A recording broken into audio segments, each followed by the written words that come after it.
provocação seria, de fato, procurar compreendermos o que de fato é uma peregrinação, o que é peregrinar. E nós vamos perceber isto de alguns ângulos, né? Porque todas as coisas podem ser vistas de muitos ângulos, né? Então, o primeiro aspecto é aquilo que, de fato, se nós estivéssemos bem atentos às falas, é a perspectiva do desejo,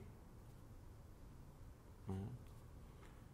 Eu tenho dito, gosto muito de literatura, e eu tenho dito que, se me perguntasse onde que Deus mora, eu dizia que Deus tem 3 casas. Uma das casas é a cozinha, onde tem o cheiro, onde tem o sabor, onde tem... O coração da casa é a cozinha.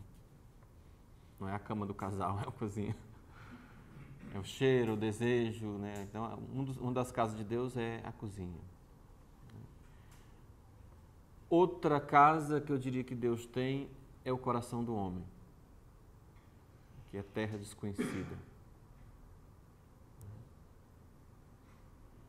É o sonho.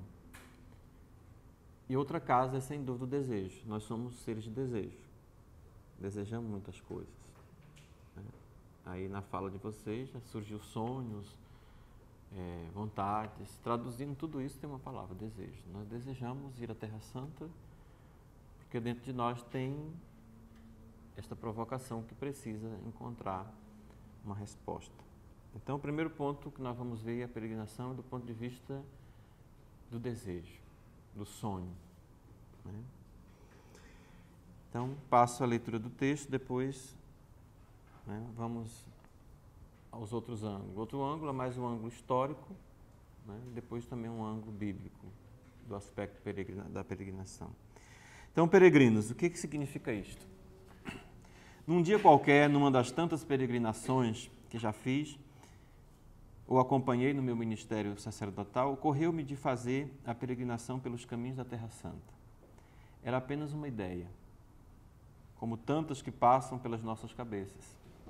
Aos poucos, tornou-se um sonho e logo uma esperança. Esperanças nem sempre são realizações. Moram na alma. Latejam em forma de desejo e arremessam para o desconhecido. Marcam datas impossíveis. Aguardam por aquilo que não chega. Fazem acreditar no que não se vê.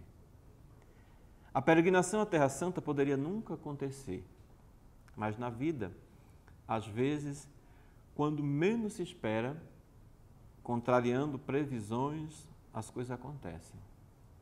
E eis que o convite chegou, mas trazendo consigo muitas barreiras, que temos de ir superando para estar aqui convosco hoje.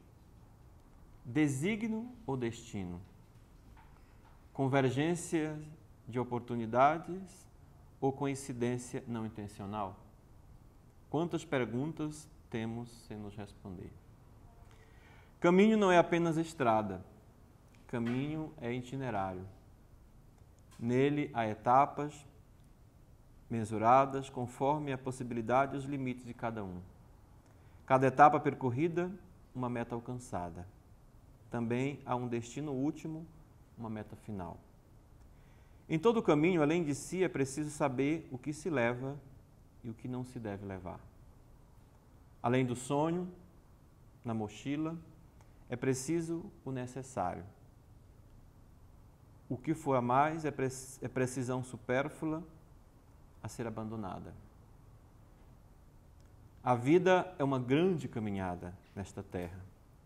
E cada um dos caminhos percorridos deve ser uma escola de luz que ilumina os rumos e fornece sentido aos passos que se dá na vida.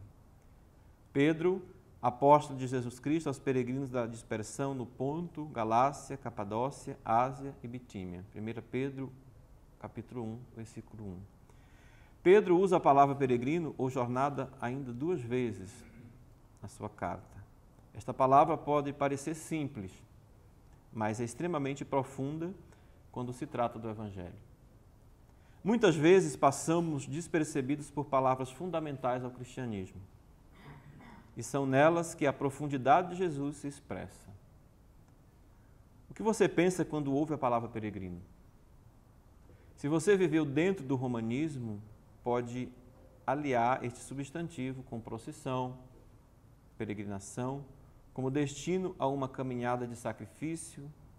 Outros podem lembrar-se dos ascetas e peregrinos orientais que vivem peregrinando por caminhos e montanhas e vivem de doações.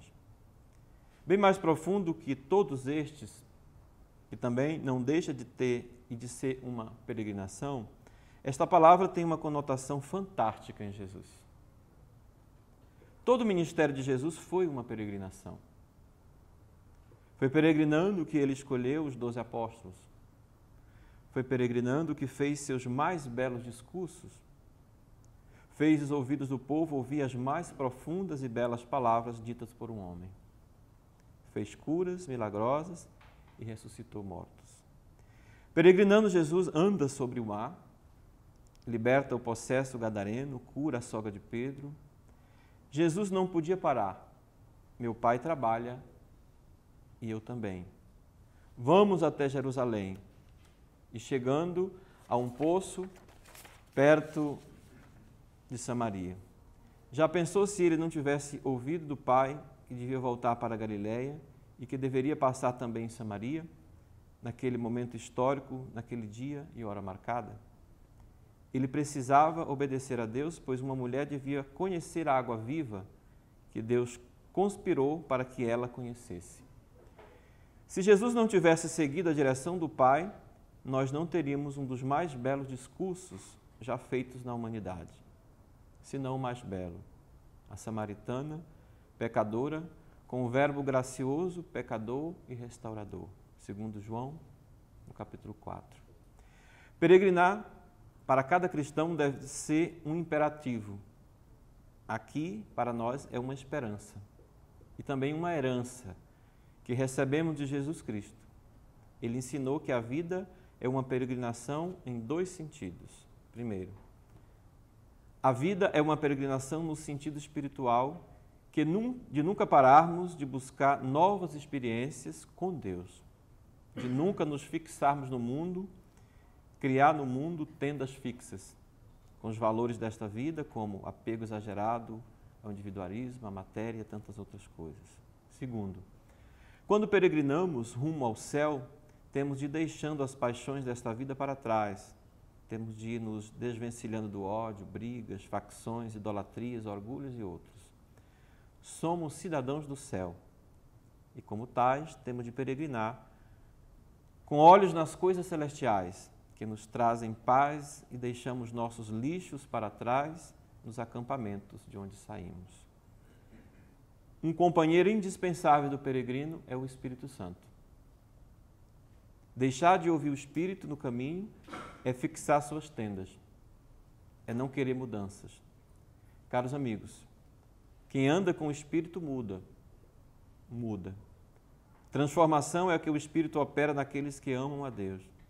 Somente quem está em transformação pode peregrinar. Quem para não pode ser transformado. Fechou sua tenda, fixou-se em algum lugar. Deus falou para Abraão: olhe as estrelas do céu, será que pode contá-las? Vá para a terra que te mostrarei. Abraão é um peregrino o tempo todo, desde seu chamado em Gênesis 12. Cada lugar de sua peregrinação, Deus ensinava algo novo para ele.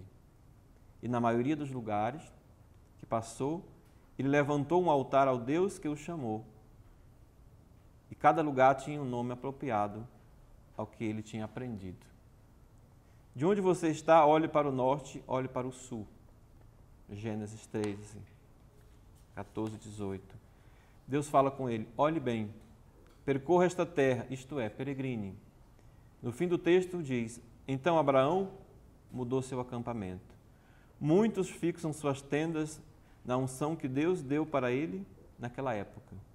Ficam relembrando com saudosismo os tempos antigos.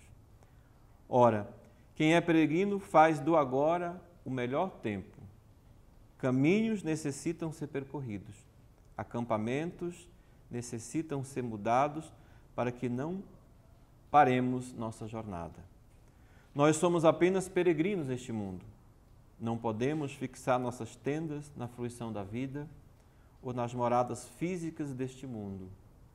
Temos de ir além, temos que olhar as estrelas, temos de ir deixando pela estrada, nas curvas, nas paisagens e vales, os nossos deuses interiores. Temos de ser peregrinos espirituais neste mundo. Não dá para amar este mundo trocando por Deus. Temos que participar das coisas boas deste mundo, mas com Deus ao nosso lado e lembrando que os carros de fogo nos esperam para nos buscar e que o céu é porto pelo qual o nosso navio anseia por chegar.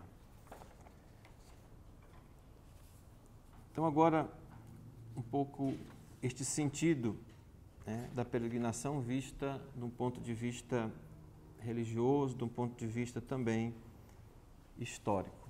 É uma página só. Então, nós vimos aí que nós temos em nós esse desejo de peregrinar. É inerente ao ser humano. Parece que não nos agrada a fixação das tendas. Se nós olhamos a história do povo hebreu, um povo que está sempre em mudança. Mesmo nós aqui, se perguntarmos quantas vezes já nos mudamos. Quase nenhum de nós habita na mesma casa que nasceu ou a primeira casa que possuiu, na mesma zona. Nós estamos sempre em mudança. Parece que é alguma coisa que constitui, parece que está isto no ADN do homem. Alguma coisa é constitucional em nós. Nós queremos caminhar. O homem foi feito para o caminho. Alguma coisa em nós diz que não definitivamente não aceitamos fixar as tendas. Então esse é um primeiro motivo pelo qual o sonho de peregrinar em nós é latente. Queremos ir. Sobretudo quando essa peregrinação nos fala do sagrado, porque também o sagrado nos atrai, o sagrado nos prende, o sagrado nos mexe conosco. E ir a esses sítios religiosos também tem muito de curioso. O que é isso que eu sinto, como é que é estas coisas, quando a gente chega a Fátima, o que é aquilo que se passa. E é muito interessante que uma peregrinação ao mesmo sítio nunca é a mesma coisa. Nenhum de nós consegue ter a mesma experiência que se repete em Fátima, em Compostela, Roma ou qualquer outro sítio de peregrinação. A experiência é sempre nova. Por quê? Porque o homem é sempre novo. Então, o sentido de peregrinar. Todo homem é um ser em caminho. Esta sua característica exprime-se e alimenta-se quer na viagem existencial de cada pessoa, que percorre um itinerário ao longo do seu tempo de vida, com todas as suas vicissitudes que o marcam, quer nas múltiplas viagens que ele realiza pelas estradas do mundo, por necessidades e interesses vários. Um dos motivos para a viagem é a fé. O homem põe-se a caminho à procura de Deus ou atraído para o encontro com Ele. Como diz uma inscrição na Basílica de São João de Latrão, em Roma: Tu atraíste-nos para ti, Senhor, e inflamaste os nossos corações. Quando o peregrino parte movido pela fé, animado de verdadeiro espírito religioso, em resposta a um apelo e impulso divinos, então podemos dizer que ele faz uma santa viagem. Então aqui talvez reside a primeira grande diferença entre o turismo. Quando há aquilo que eu já descrevi antes, quando há em nós esse desejo por uma motivação religiosa, atraídos pelo sagrado, aí já não é turismo. Mesmo que seja turismo, mesmo as empresas hoje já chamam de turismo religioso. Dá este cunho exatamente para marcar a diferença. Com o seu ato, este peregrino adora a Deus, põe-se à escuta da sua voz, manifesta o seu amor e a sua fé para com Deus e cultiva a sua espiritualidade. Este tipo de viagem, a peregrinação religiosa, é uma constante na história da humanidade e da Igreja. É motivada pelo fascínio exercido pelos lugares santos ou pela esperança de ver satisfeito algum desejo ou aspiração pessoal, de natureza espiritual ou de outro âmbito, como, por exemplo, a saúde. Frequentemente, o peregrino leva no coração a gratidão por alguma graça alcançada ou o desejo de cumprir determinada promessa que fez a Deus ou a um santo da sua devoção. Então, aqui é outra característica da peregrinação, se a gente observa, nos grandes santuários mesmo da Europa, tem sempre uma conotação, tem sempre uma tendência a ter uma espécie de... Tem que ter muito cuidado com isso que eu vou dizer, porque é muito sério. Os santuários têm sempre um espaço, né, para acolher a fragilidade e o sofrimento do homem, sobretudo no corpo. Quando você vai a Lourdes, a conotação é tipicamente quando nos falta algo que constitui o ser humano, que é a saúde, tem esse desejo da cura, vai a Lourdes. Nos santuários, por exemplo, espalhados por aí, a gente vê pernas, cabeças, vocês já viram, né? Braços de madeira ou de cera, né? Partes do corpo humano que são uma espécie de retribuição por graças alcançadas. Ou seja, há sempre essa tendência dos santuários também a valorizar ou a ser sensível a esse mundo da fragilidade do homem, sobretudo do corpo que sofre, a questão das doenças, né? Os santuários têm muito essa tendência a acolher os doentes, a ser um espaço de busca de cura e de sentido para o sofrimento humano. Então, se vai muito a estes sítios em peregrinação agradecer pela saúde que foi reconquistada, ou seja, coisas dessa natureza. A peregrinação enquanto ato religioso em direção a um lugar sagrado constitui um memorial dos acontecimentos e graças de Deus que nele se realizaram. Torna-se com frequência para muitos peregrinos experiência da presença e ação de Deus junto dos que nele confiam, e dá corpo à súplica confiante e humilde de ajuda e ação de graças mediante atitudes, gestos e palavras. Objetivos e espiritualidade da peregrinação. A narração evangélica da peregrinação da família de Nazaré ao Templo de Jerusalém permite-nos compreender o mais importante do objetivo e da espiritualidade desta prática religiosa, segundo Lucas, capítulo 2, versículo de 41 a 52. Apresento 2 ou 3 notas essenciais. O objetivo desta família era cumprir a lei de Deus, adorando-o no seu templo. E é Jesus quem lembra a Maria e a José, surpreendidos por ele ter ficado precisamente no templo, que devia estar em casa de seu pai. O que quer dizer também ocupar-se das coisas de seu pai, viver segundo a vontade divina. Com estas palavras, ele manifesta ter clara consciência da sua identidade e da sua missão divina. Todo aquele que se faz peregrino centra-se em Deus, procura escutar e obedecer à voz do Espírito que o guia nos seus caminhos e o faz entrar na comunhão com Deus.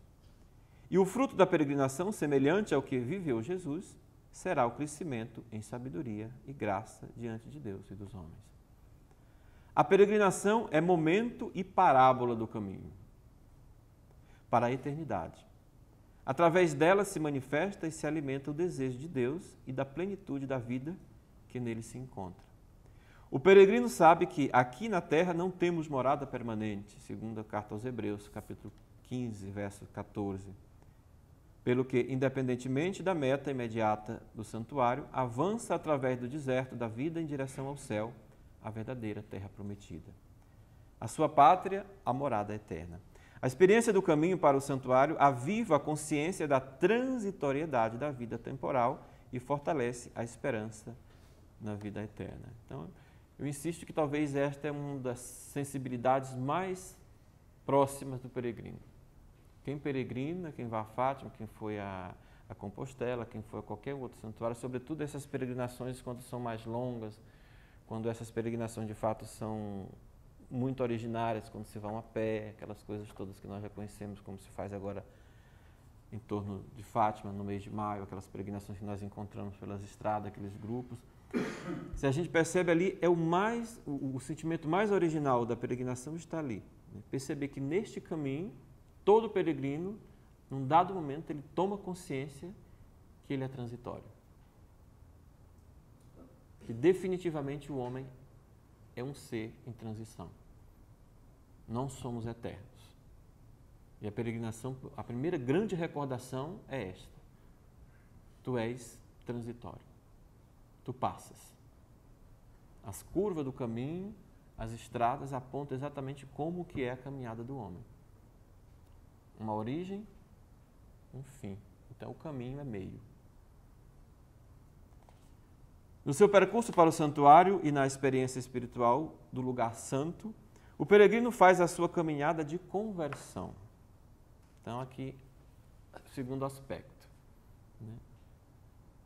Se nós olhamos os grandes convertidos da história, né? Os santos, né? São homens de peregrinação.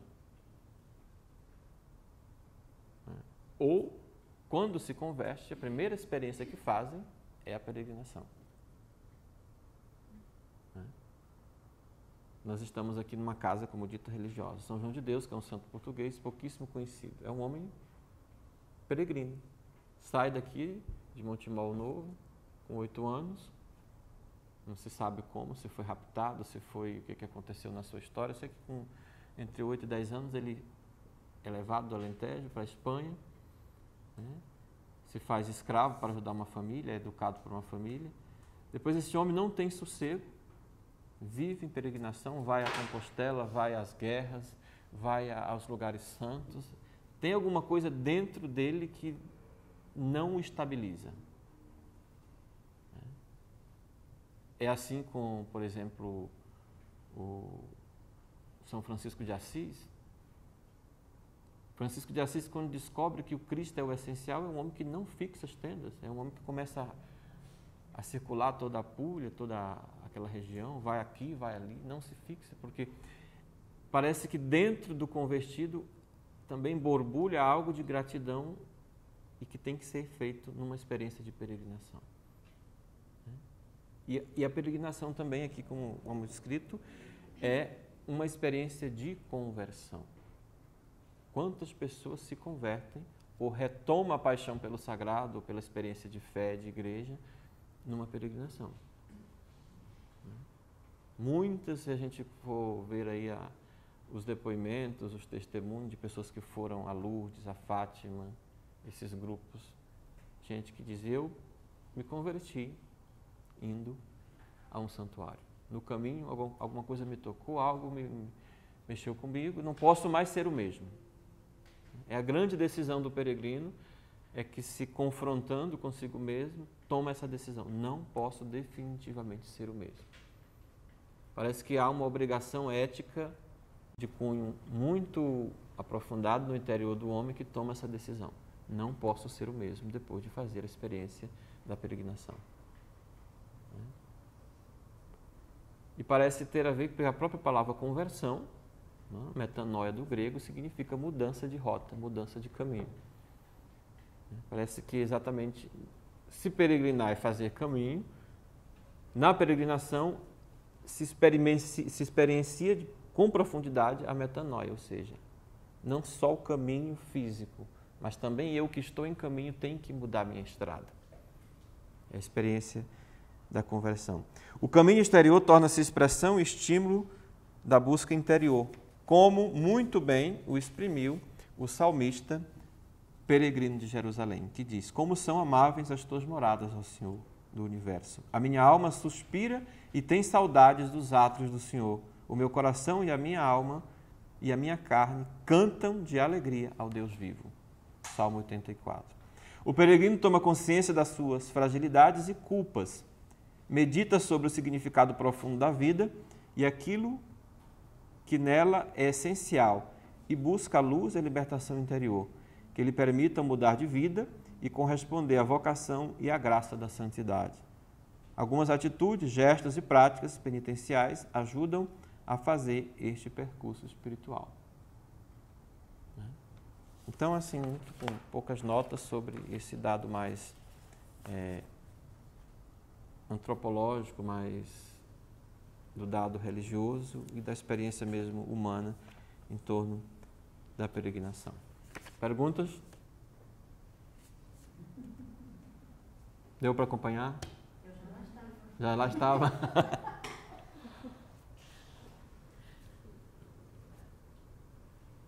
Mas os caminhos é sempre diferente, não é? É diferente para cada um de nós, não é? Sim. É sempre válido. São diferentes e únicos. Eu conheci, por exemplo, uma peregrina de Compostela e me chamava muita atenção, porque os peregrinos, cada um escolhe no caminho, porque algo que identifica também o peregrino são as práticas penitenciais. E a gente vê as coisas que para nós aparentemente parece que são absurdas. Né? E essa peregrina, era uma alemã, ela escolheu a penitência dela em algo que quase sem aquilo não é possível peregrinar, que era água. Ela bebia o mínimo possível. Bebia o mínimo possível. E eu, depois, muito intrigado com aquilo, porque a primeira preocupação é levarmos uma garrafa d'água ou estarmos de água. Né? E só depois ela bebia o mínimo, né? E lá no final, numa conversa com ela foi me explicar e eu fiquei assim.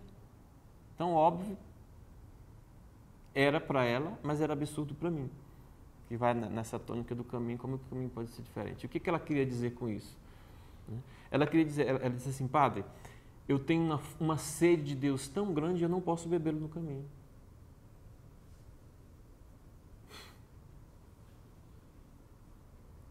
A imagem que ela fazia do santuário, né, que é belíssima essa imagem, né, que depois eu, com curiosidade que sou, fui ver, ela foi buscar no livro de Daniel, né, que o santuário, né, é como jorravam águas do santuário, né, aquela imagem bonita do santuário. Né?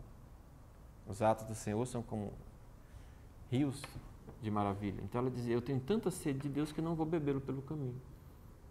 Ao chegar ao santuário, vou matar toda a minha sede.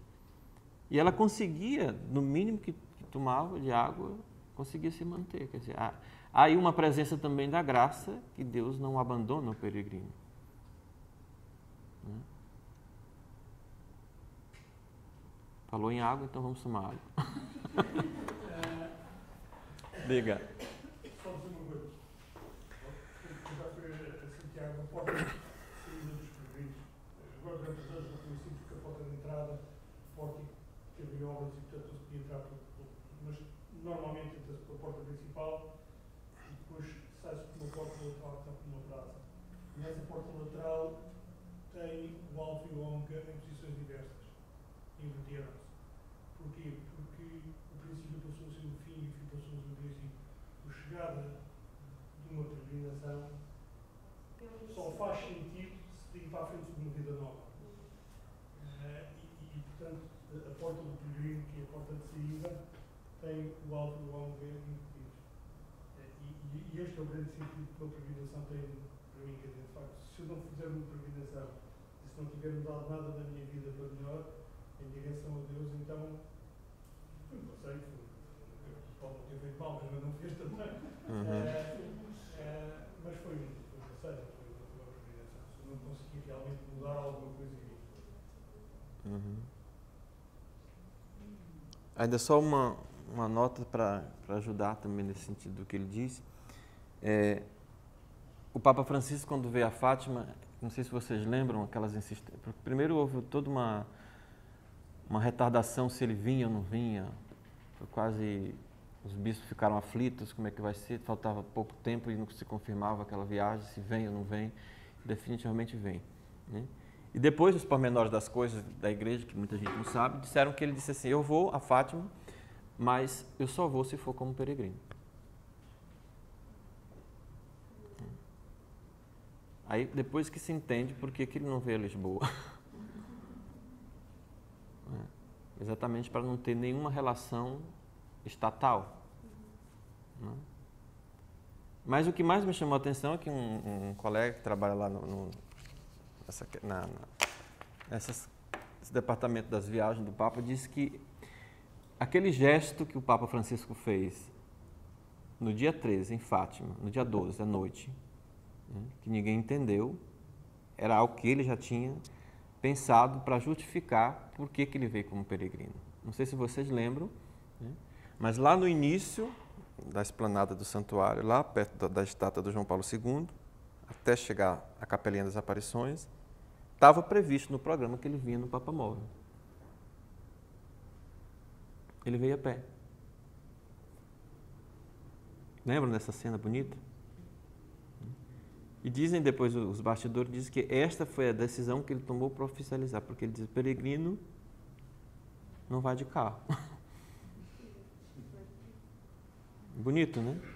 E ele quis e conseguiu impactar aquela multidão toda, porque o percurso é pequeno, né? É pequeno, mas sendo ele quem é, e os gestos dele são tão, né, revestidos de tanto sentido, né, que a gente só entende com muita luta para poder entender aquilo tudo que ele faz, né? Aquele caminho que ele fez, ele disse, eu sou peregrino, em Fátima eu quero ser peregrino, e é aqui que eu vou mostrar que sou peregrino. Ele desconstruiu tudo que estava programado e foi ali com todo o cheiro de liberdade que ele exala.